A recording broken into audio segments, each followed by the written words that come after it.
महाभारत के युद्ध में कौरवों की ओर से 11 अक्षुणी सेना और पांडवों की ओर से 7 अक्षुणी सेनाओं ने भाग लिया था।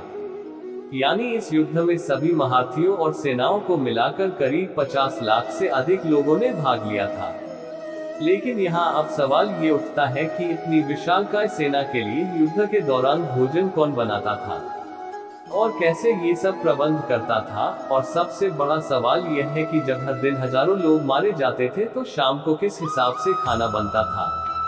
महाभारत को हम सही मायने में विश्व का प्रथम विश्व युद्ध भी कह सकते हैं, क्योंकि उस समय शायद ही ऐसा कोई राज्य था जिसने इस युद्ध में भाग न लिया हो। उस काल में आर्यवर्त के समस्त राजा या कौरव अथवा पांडव के पक्ष में खड़े दिख रहे थे। हम सभी जानते हैं कि श्री बलराम और रुक्मी ये दो ही व्यक्ति ऐसे थे जिन्होंने इस युद्ध में भाग नहीं लिया था।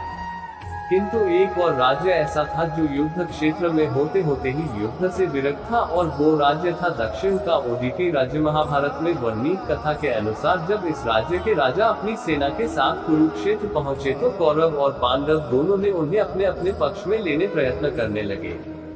लेकिन उडुपी के राजा बहुत दूरदर्शी थे। उन्होंने श्री कृष्ण से पूछा, हे माधव, दोनों ओर से जिसे देखो युद्ध के लिए आतुर दिखता है, किंतु क्या किसी ने सोचा है कि दोनों ओर से उपस्थित इतनी विशाल सेना के भोजन का प्रबंध कैसे होगा। इस पर भगवान श्री कृष्ण ने कहा, महाराज, आपने बिल्कुल सही सोचा है। आपकी इस बात से मुझे प्रतीत होता है कि आपके पास इसकी कोई योजना है। अगर ऐसा है तो कृपया बताएं।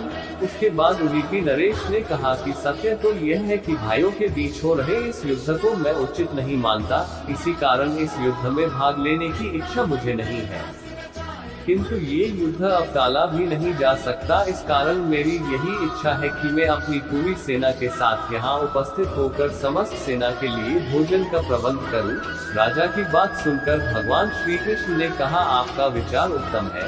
इस युद्ध में लगभग 50 लाख योद्धा भाग लेंगे, और अगर आप जैसा कुशल राजा उनके भोजन का प्रबंध देखेगा तो हम सभी उस ओर से बेफिक्र रहेंगे। वैसे भी मुझे पता है कि सागर जैसे विशाल सेना के लिए भोजन प्रबंध करना आपके और भीमसेन के अतिरिक्त और किसी में भी संभव नहीं है।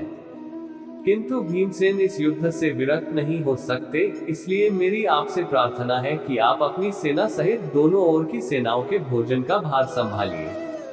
इसके बाद उडुपी के राजा ने सेना के भोजन का भार संभाला।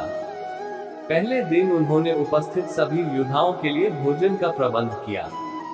उनकी कुशलता ऐसी थी कि दिन के अंत तक एक दाना भी अन्न का बर्बाद नहीं होता था। जैसे जैसे दिन निकलते गए योद्धों की संख्या भी कम होती गई। दोनों ओर के योद्धा ये देखकर हैरान रह जाते थे।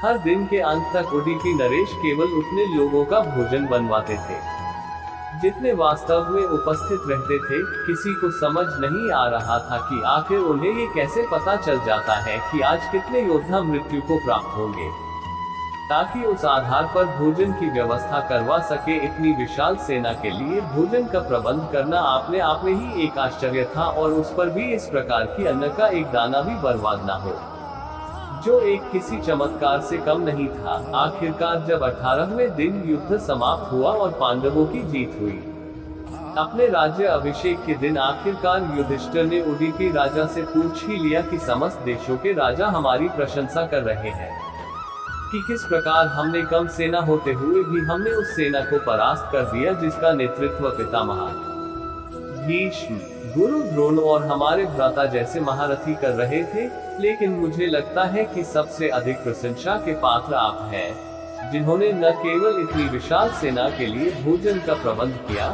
बल्कि ऐसा प्रबंध किया कि एक दाना भी अन्न का व्यर्थ नहीं गया।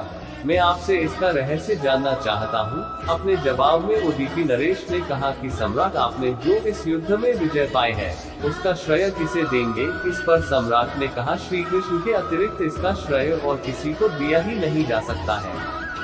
अगर वह नहीं होते तो कौरव सेना को हराना असंभव था। तब उडुपी राजा ने कहा कि महाराज, आप जिसे मेरा चमत्कार कह रहे हैं वो भी श्री कृष्ण का ही प्रताप है। ऐसा सुनकर वहां उपस्थित सभी लोग हैरान हो गए। तब उडुपी राजा ने इस रहस्य से पर्दा उठाया और बताया कि श्री कृष्ण प्रतिदिन रात्रि को मूंगफली खाते थे। मैं प्रतिदिन उनके शिविर में गिनकर मूंगफली रखता था और उनके खाने के बाद गिनकर देखता था कि उन्होंने कितनी मूंगफली खाई है। वे जितनी मूंगफली खाते थे, उसके ठीक 1000 गुना सैनिक अगले युद्ध में मारे जाते थे। यदि वे 50 मूंगफली खाते थे तो मैं समझ जाता था कि अगले दिन 50,000 सैनिक युद्ध में मारे जाएंगे। उसी के अनुसार मैं अगले दिन भोजन कम बनाता था। यही कारण था युद्ध के दौरान कभी भोजन व्यर्थ नहीं गया। भगवान श्री कृष्ण के चमत्कार को सुनकर सभी उनके आगे नतमस्तक हो गए। ये कथा महाभारत के सबसे दुर्लभ कथाओं में से एक है। कर्नाटक के उडुपी जिले में स्थित कृष्ण मठ में ये कथा हमेशा सुनाई जाती है। ऐसा माना जाता है कि इस मठ की स्थापना उडुपी के सम्राट द्वारा ही करवाई गई थी।